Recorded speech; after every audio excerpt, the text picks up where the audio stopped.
اعوذ باللہ من الشیطان الرجیم بسم اللہ الرحمن الرحیم۔ آج ہم ڈسکس کریں گے نارمل فلورا کو۔ انسانی وجود کے اوپر اور اس کے اندر مختلف جگہوں پہ مائکرو آرگینزمز جیسے bacteria, fungus, viruses, protozoa colonise ہوتے ہیں اور لیئرز بناتے ہیں جن کو کہا جاتا ہے نارمل فلورا۔ نارمل فلورا جو ہے وہ دو قسم کا ہوتا ہے۔ اچھا، یہ جو نارمل فلورا ہوتا ہے نا، یہ بینیفیشل ہوتا ہے فار بوتھ جو مائکرو آرگینزم اس کے لیے بھی اور ہیومن کے لیے، دونوں کے لیے وہ بینیفیشل ہوتا ہے۔ ہیومن کے لیے وہ بعض دفعہ نقصان کا بھی سبب بن سکتا ہے۔ نارمل فلورا دو ٹائپس کا ہوتا ہے۔ ایک کو کہا جاتا ہے ریزیڈنٹ نارمل فلورا، یہ وہ ہے جو وہ مائکرو آرگینزم جو انسانی وجود کے اوپر اور اندر مختلف جگہوں پہ ریزائڈ کرتے ہیں، رہائش اختیار کرتے ہیں، اور اس سے ان مائکرو آرگینزم کو اور جو ان کا ہوسٹ ہے یعنی انسان، دونوں کو فائدہ ہوتا ہے، ان کو کہا جاتا ہے ریزیڈنٹ نارمل فلورا، وہ جو تہ بناتے ہیں، ٹھیک ہے۔ دوسرا ٹرانزینٹ نارمل فلورا ہوتا ہے۔ ٹرانزینٹ نارمل فلورا وہ ہوتا ہے کہ فار اے ٹائم بینگ، چھوٹے سے ٹائم کے لیے، اسمال سے ڈیوریشن آف ٹائم کے لیے باہر سے مائکرو آرگینزم آتے ہیں اور انسانی وجود کے اوپر یا اندر مختلف جگہوں پہ کالونائز ہو جاتے ہیں، تو ان کو کہا جاتا ہے ٹرانزینٹ نارمل فلورا۔ انسان جب پیدا ہوتا ہے، نیو بارن بیبی، تو وہ اس ٹائم پہ وہ بالکل سٹیرائل ہوتا ہے۔ اس کا جو نارمل فلورا ہے وہ اس کی مدر سے جو فوڈ وہ کھاتا ہے، ملک وغیرہ، یا اور جو ہوتی ہے ریڈی میڈ ملک اور پھر سیریلیک وغیرہ، اور اس کے علاوہ جو انوائرمنٹ ہے، ایئر ہے، واٹر ہے، ان کے انٹیک سے، ان کے انہیلیشن سے جو مائکرو آرگینزم وہ اس کے اندر جاری ہوتی ہے یا اس کے انٹریکشن کی وجہ سے اس کی سکن پہ کالونائز ہوتی ہے، تو اس طرح وہ اس کا نارمل فلورا بنتا ہے۔ ہماری باڈی کے اندر یہ جو مختلف آرگنز ہے، سپلین ہے، پنکریاز ہے، لیور ہے، بلیڈر ہے، اس کے علاوہ بلڈ ہے، سی ایس ایف ہے جو سیریبرو سپائنل فلوئڈ ہے، یہ ساری سٹیرائل ہوتے ہیں انٹل اینڈ انلیس ان کے اندر کوئی مائکرو آرگینزم چلا جائے اور کوئی انفیکشن کاز کر لے۔ ٹھیک ہے جی، اب ہم باڈی سٹرکچر کے حساب سے نارمل فلورا کو ڈسکس کرتے ہیں۔ ویسے بائی دا وے بتا دوں کہ نارمل فلورا کا فائدہ یہ ہے اس کو سمجھنے کا اور جاننے کا کہ خدا نہ خواستہ اگر کوئی انفیکشن ہوا ہے تو جو ہسٹری ہوتی ہے نا نارمل فلورا کے، اس کے بیس پہ آپ ایمپیرک تھراپی سٹارٹ کرا سکتے ہیں۔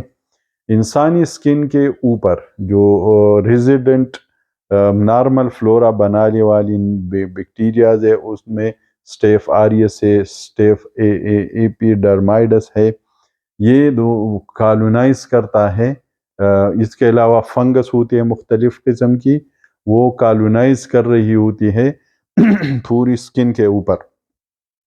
ان کو جب بھی موقع ملتا ہے بیکاز آف انجری یا کوئی وہ روڈ سائڈ ایکسیڈنٹ یا کوئی انجری کی وجہ سے، تو وہ پھر انفیکشن ضرور کاز کر رہے ہوتے ہیں۔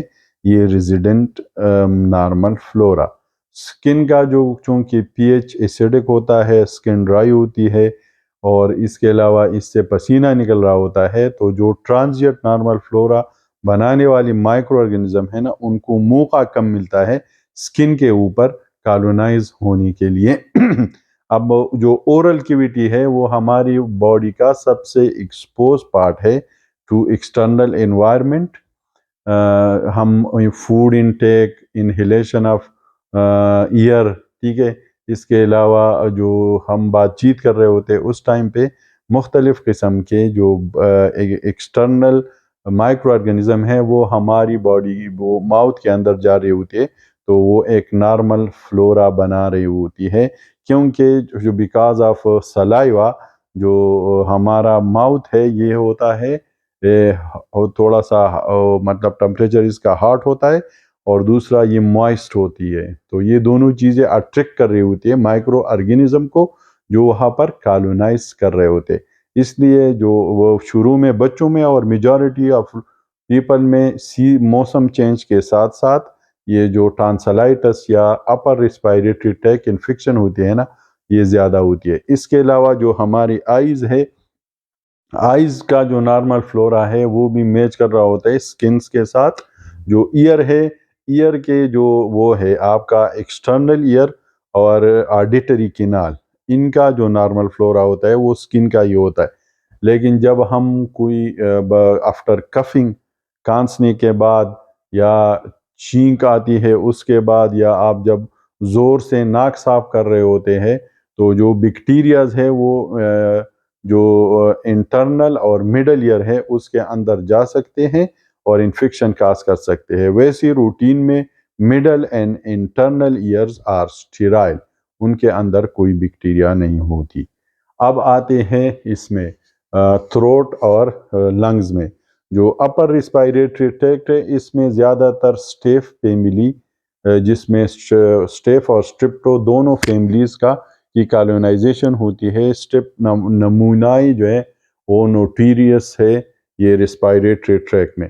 جو ہماری لنگز ہوتی ہے، لنگز کے اندر چونکہ میوکس کی سیکریشن ہوتی ہے تو وہ بیکٹیریا کو پنپنی نہیں دیتے اور ان کو مار دیتے ہیں، تو وہ اٹ مینس کہ لنگز جو وہ ہے مطلب لوور ریسپائریٹری ٹریک ہے نا وہ اسٹیرائل ہوتا ہے انٹل اینڈ انلیس بیکٹیریا اس کے اندر چلا جائے اور انفیکشن کاز کر لیں۔ جو ہمارا جی آئی ٹی ٹریکٹ ہوتا ہے، جو اپر جی آئی ٹی ٹریک ہے، اسمال انٹسٹائن کے اندر چونکہ بائل کی سیکریشن ہوتی ہے، بائل کی سیکریشن ہوتی ہے، لہٰذا وہاں پر کالونائزیشن آف بیکٹیریا اتنا نہیں ہوتا، چند ایک ضرور ہوتے ہیں۔ سٹمک کے اندر وہ زیادہ تر چونکہ ایسیڈک ماحول ہوتا ہے اور بائل سیکریشنز بھی ادھر ہوتی ہے، تو وہ سٹمک کے اندر بائل سیکریشن نہیں ہوتی، لیکن سٹمک کے اندر چونکہ ایسیڈک پی ایچ ہوتا ہے تو بیکٹیریا کا سروائیول اس کے اندر بہت مشکل ہے، ماں سوائے ایچ پائلوری، ہیلیکوبیکٹر پائلوری جو کہ وہاں پر پایا جاتا ہے۔ اب بات اسمال انٹسٹائن کا ہم نے بتا دیا کہ اسمال انٹسٹائن کے اندر جو ہوتے ہیں نا وہ تھوڑے کم ہوتے بیکاز بائل ان کو چھوڑتے نہیں۔ سب سے زیادہ جو کالونائزیشن آف فنگس بیکٹیریا ہوتی ہے وہ لارج انٹسٹائن میں ہوتی ہے۔ لارج انٹسٹائن میں جو میجورٹی آف ٹائم ہے وہ انٹیرو بیکٹیریائی، جس کے اندر سالمونیلا ٹائفی، ای کولائی، ایچ پائلوری، ایچ انفلوئنزی، اس قسم کے اینٹی بائیوٹکس ہوتے ہیں، ان کی کالونائزیشن بہت ہوئی ہوتی ہے اور انہوں نے نارمل فلورا بنایا ہوتا ہے، ریزیڈنٹ نارمل فلورا۔ اچھا، اگر یہاں سے یہ بیکٹیریا کہیں اور چلا جائے، جیسی ای کولائی چلا جاتا ہے یورینری ٹریک میں، تو it may cause a very serious U T I اور severe urinary tract infection. Large intestine میں اکثر ہوتا بھی یہی ہے کہ یہ جو کالونائزیشن ہے نا بیکٹیریا کی، یہ ضروری اس لیے ہے کہ it is responsible for the fermentation of food, absorption of water, conversion of food into absorbable type۔ اس لیے جو ہوتے ہیں نا فرمنٹیشن کی وجہ سے جب کھانا کھاتے ہیں اس کے 2-3 گھنٹے 2 گھنٹے یا 1.5 گھنٹے بعد لوگوں کو نیند آنا شروع ہو جاتی ہے۔ اس کے علاوہ جو ہمارا یورینری سسٹم ہے اس میں کڈنیز جو اپر پورشن ہوتا ہے، جو یوریٹرز ہیں اور جو یورینری بلیڈر، یہ ساری اسٹیرائل ہوتے ہیں۔ ایکسٹرنل جینیٹیلیا جو ہے نا وہ چونکہ ایکسپوز ہوتا ہے تو اس کے اندر نارمل فلورا بنا ہوا ہوتا ہے۔ اس کے علاوہ جو وہ ہے نارمل فلورا، وہ ضروری، اس کے فائدے بھی ہے اور نقصان بھی ہے۔ فائدہ اس کا یہ ہے کہ جہاں پہ انفیکشن ہو رہا ہوتا ہے تو وہ روٹین میں پتہ چلتا ہے کہ اس میں اس قسم کا بیکٹیریا انوالو ہو سکتا ہے، تو امپیرک تھراپی ہم مریض کو سٹارٹ کر سکتے ہیں آرام سے، اس کلچر سینسیٹیوٹی ٹیسٹ کے رزلٹ آنے سے پہلے۔ ہمارا چونکہ تھرڈ ورلڈ کنٹری ہے، یہاں پہ چلتا ہی تقریباً 100% امپیرک تھراپی ہو رہی ہوتی ہے، تو ہمارے لیے نارمل فلورا کو جاننا بہت ضروری ہیں کہ ہم نارمل فلورا کو جان لیں۔ نارمل فلورا جو ایکسپوزڈ ایریا ہے نا، اس میں زیادہ تر گرام پازیٹیو انوالو ہوتی ہے، اور ان کے اگینسٹ جو وہ ہے اینٹی مائکروبیل ایجنٹ ہیں، وہ اکارڈنگلی بندہ سلیکٹ کر سکتا ہے۔